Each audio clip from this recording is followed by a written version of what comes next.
Sakurade, thank you very much for sharing your time with us today.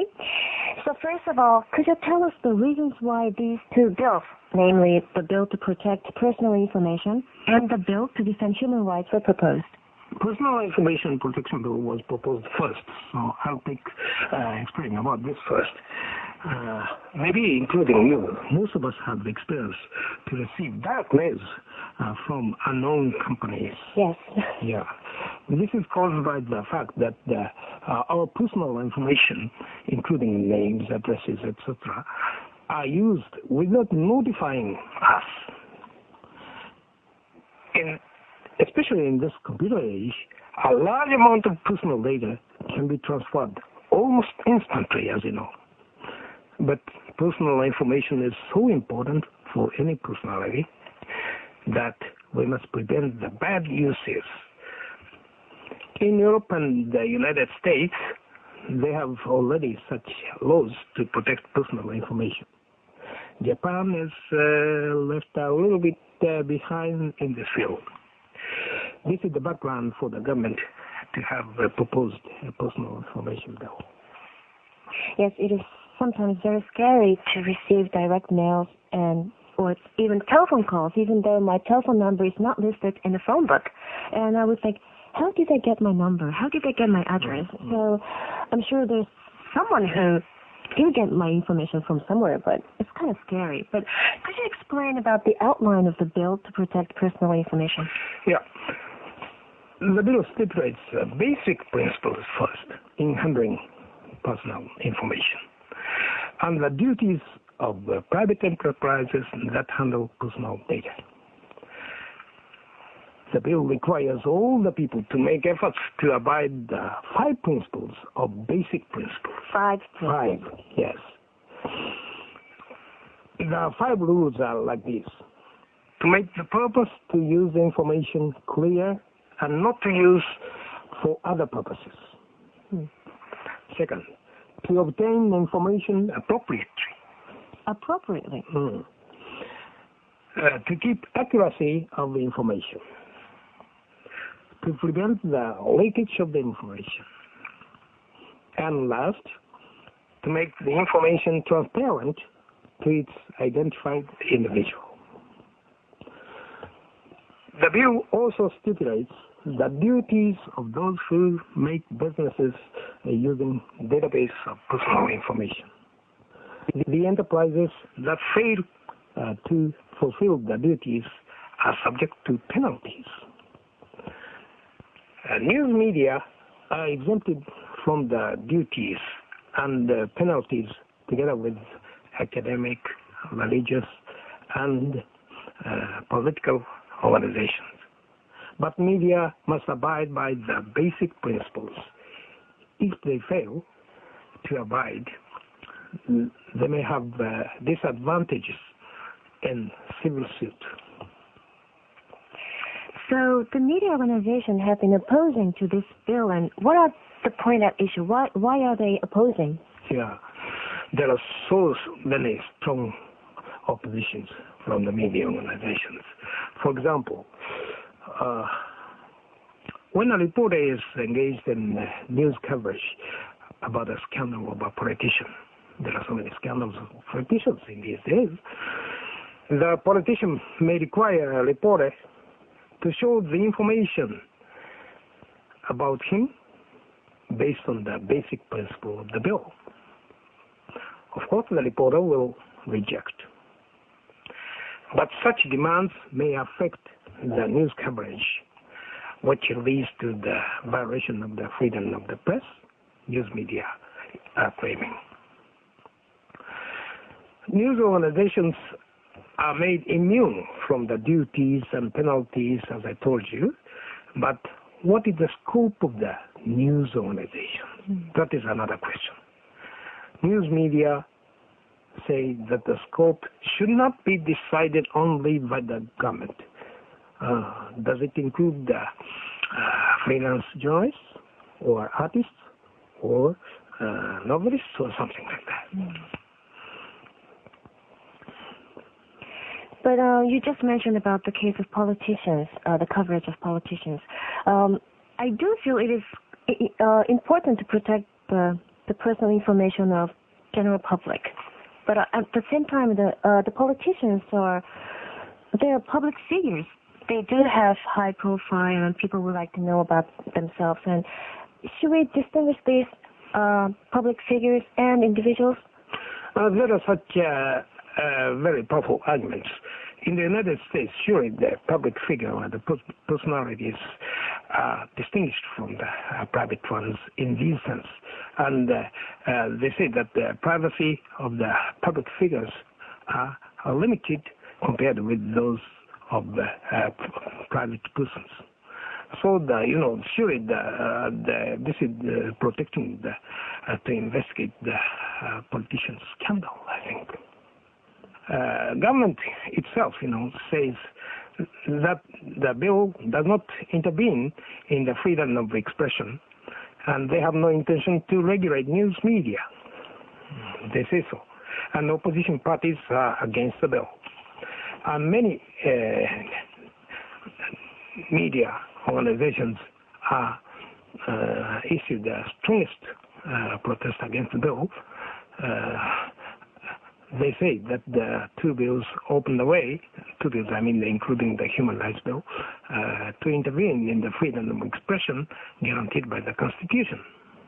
Many other media organizations expressed opposition too.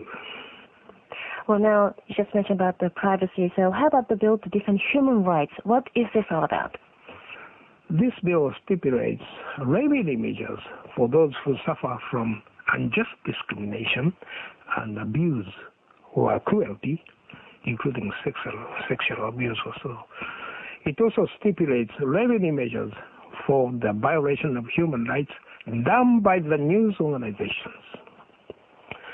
Surely there are some protests about the damages caused by the intrusive news reporting on media, like following about crime victims, for example.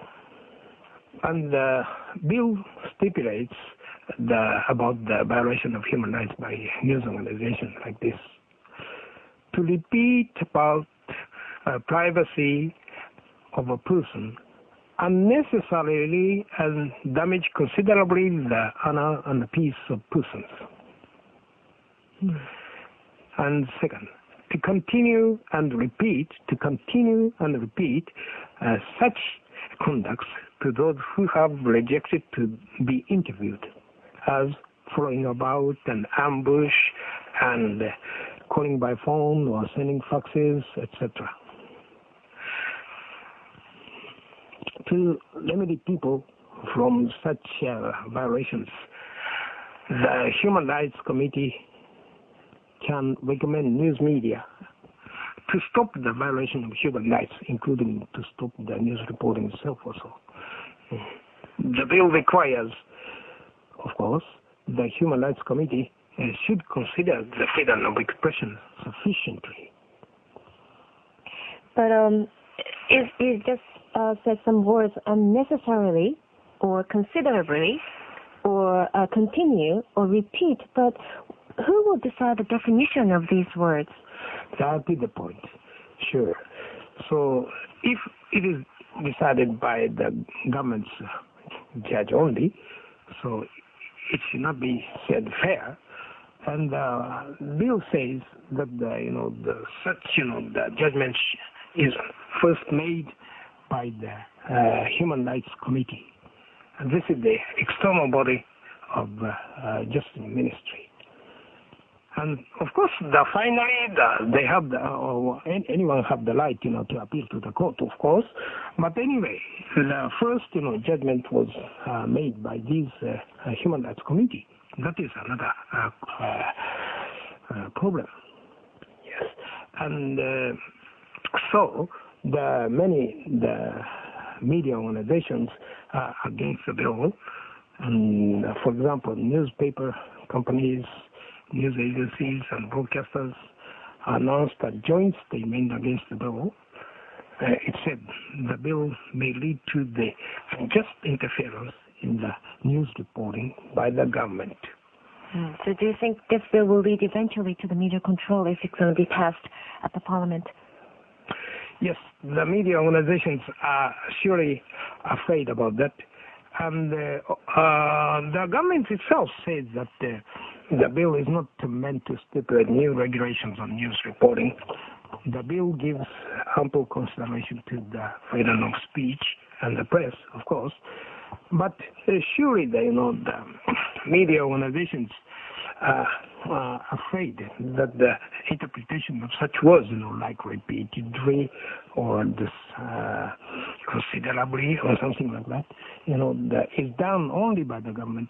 Surely it will interfere in the freedom of expression. They're afraid. So listening to your explanation, it is quite understandable that media has been opposing to the bills, but on the other hand, we also know that there are people who have actually suffered due to activities of the media. So isn't it necessary for NHK and other media organizations to work voluntarily to eliminate such cases? Yeah, the word voluntarily is very important in this respect. Actually, 5 years ago, broadcasters, including NHK, established the Broadcast and Human Rights Other Related Rights Organization. It's a very long name, but we say BRO in short. BRO? Yeah. BRO deals with the complaints about programs, including violation of human rights. It makes recommendations to broadcasters, if necessary. And they actually did such recommendations already. And Newspaper Publishers and Editors Association, which includes NHK too, is endeavoring to prevent the damage of the excessive, intrusive news coverage to crime victims, for example. And magazine organization has set up a human rights box to receive complaints by fax and mail.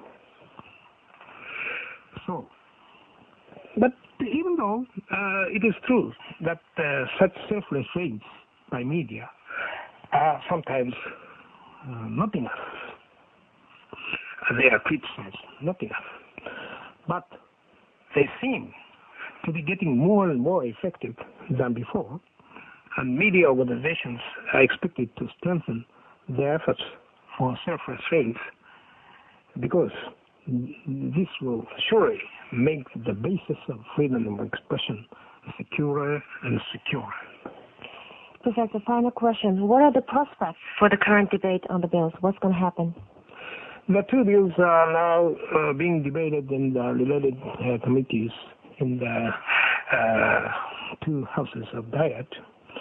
And the term of the current Diet session is scheduled to end on June the 19th. So 1 month or so. And of course the government and the ruling parties expect to pass the two bills by this ending time.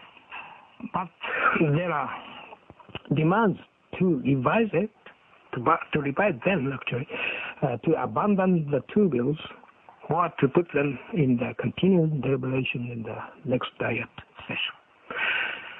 But it is not sure, which way the Diet will take in the near future, because it's a very, the end of the Diet session.